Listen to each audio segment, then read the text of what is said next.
Hello and welcome. You're listening to the story Trapped in Judgment from the Book of Destiny by Maryana Serpinina. Let's begin. Jenna's boots clicked against the cold pavement of the alleyway. The sound was sharp in the suffocating silence. The man on the ground gasped, his body trembling in shock and agony.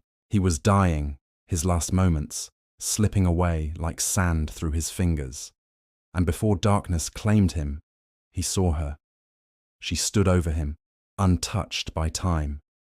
Slim, striking, almost unreal. Her high heels lent her an illusion of height. Her dark, brown eyes gleamed beneath the dim streetlight. A long, knee-length black coat swayed in the breeze, while a wide-brimmed vintage 70s-style hat cast a shadow over her face. Her dark hair, tied back in a low ponytail, completed the look. Sleek, controlled, and eerily timeless. "I told you I'd get you," Jenna said softly, almost amused. He tried to speak, to beg, but no words came. His breath caught as Jenna raised her hand, revealing a thick metal chain. With a flick of her wrist, it unfurled like a gymnast's ribbon, weightless in her grasp, but impossibly heavy as it coiled around his throat. He choked, his body convulsed.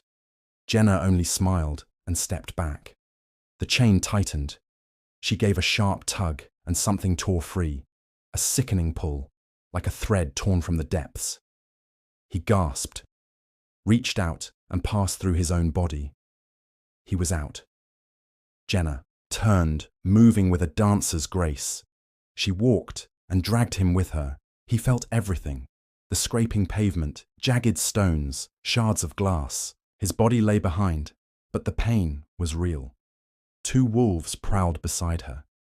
Enormous, silent, their eyes glowing like embers in the dark. They moved in sync with her, patient and precise. Jenna whistled a light, playful tune, as if she were out for a midnight stroll. She skipped, twirled, spun the chain as if it weighed nothing. The man behind her gurgled, clawing at his throat, panic rising with every step. The cemetery loomed ahead. She led him to a small, unassuming mausoleum. With a press of a hidden switch, stone ground rumbled. A door slid open, revealing a staircase. Descending into shadow, the two wolves padded inside ahead, silent and watchful. She followed without pause, dragging him behind her. The walls flickered with eerie light as they went deeper. The air thickened, charged with something unseen, something ancient.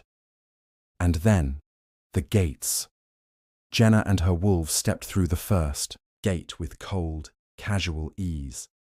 Behind them, he was dragged forward, his body torn by slicing blades sharper than 1,000 daggers, flesh and bone shredded, screams lost to the wind. Yet his soul reformed, battered but whole, every cell steeped in agony. Jenna cast only a brief glance back as she walked on. The second gate was fire. White-hot flames consumed him, devouring every inch of his being until only the smouldering remnants of his existence remained. But somehow, his body re-knit itself charred, blackened only to be seared again, trapped in a cruel, unending cycle. The third gate was worse. A torrential flood of acid hissed as it ate through skin and melted bone. The pain was instantaneous, a wildfire scorching every nerve. His body bubbled and warped, flesh sloughing off and bones dissolving. But this time, something changed. No cruel mockery of healing, no return to form. He wasn't reforming, he dissolved for good.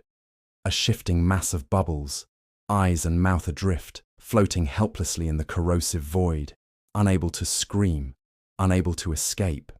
The agony was no longer just physical, it was existential, a slow, merciless unraveling of identity. His sense of self flickered like a dying candle, boundaries thinned, meaning slipped. Then they entered a vast reception hall. Jenna approached a large rack filled with other floating figures, each one like him. Mouths frozen in silent screams, eyes wide with unending torment. Agonized remnants of those who came before. She tied his string to the rack with a small knot, as if he were nothing more than a balloon. A simple, weightless thing. The thin thread, barely holding his shifting form, seemed the only tether left to reality. His body, now unrecognizable, drifted gently against the cold metal, barely anchored in a world that had long since lost its meaning. "What? What's happening to me?" he managed to whisper. Jenna smirked. "You'll stay here. Bye-bye." She turned away. 2 guards seated at a nearby desk greeted her. One was young, no older than 20. The other was grizzled, his face carved with deep lines.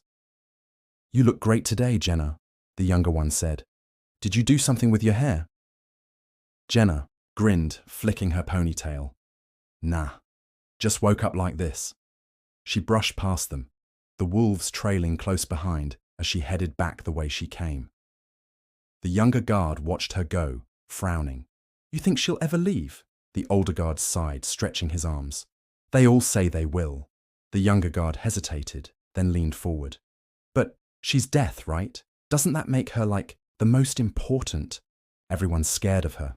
She must love it. The older guard gave a small, tired smile. "You think so?" The younger guard narrowed his eyes. "Yeah, tough. Doesn't seem scared of anything. Not like the rest of us stuck here, right?" The older guard's smile faded. "She wasn't always like that. She used to be one of them." He gestured toward the rack of suffering souls. "The rapists, the killers, the worst of the worst. They all pass through here. They all pay."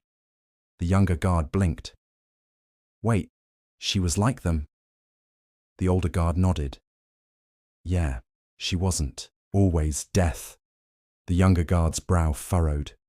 "You mean she started as a predator?" "Exactly.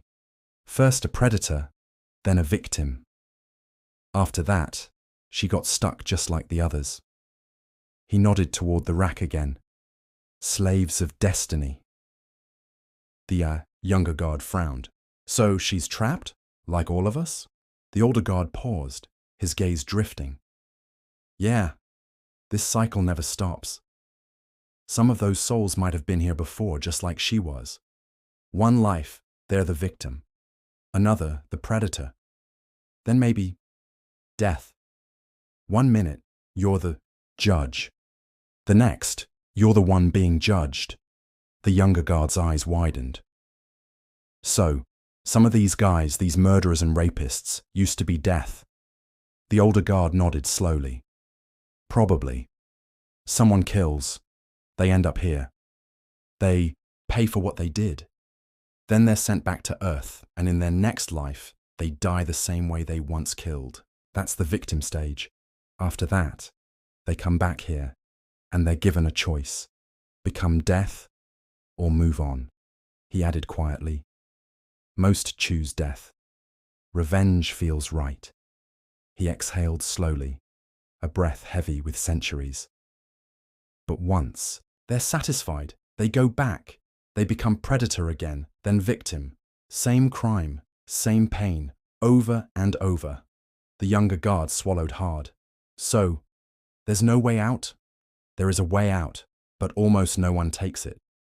The older guard's voice dropped to a hush. "Everyone goes through the full cycle at least once, victim, predator, and death. But once, there was a nun. She only went through the victim stage. She refused to become predator or death. She's the only soul I've ever seen truly escape." He stared into the dark. Then he added quietly, "The rest, they just keep coming back. Again and again. For centuries." They sat in silence as another worker arrived, clad in a white lab coat. He began wheeling the rack deeper into hell. The bubble-like souls trembled as they were pushed into the darkness. The younger guard looked away, lost in thought. "Just another day in hell," he muttered. The end. Thank you for listening. Stay tuned for more stories from the Book of Destiny.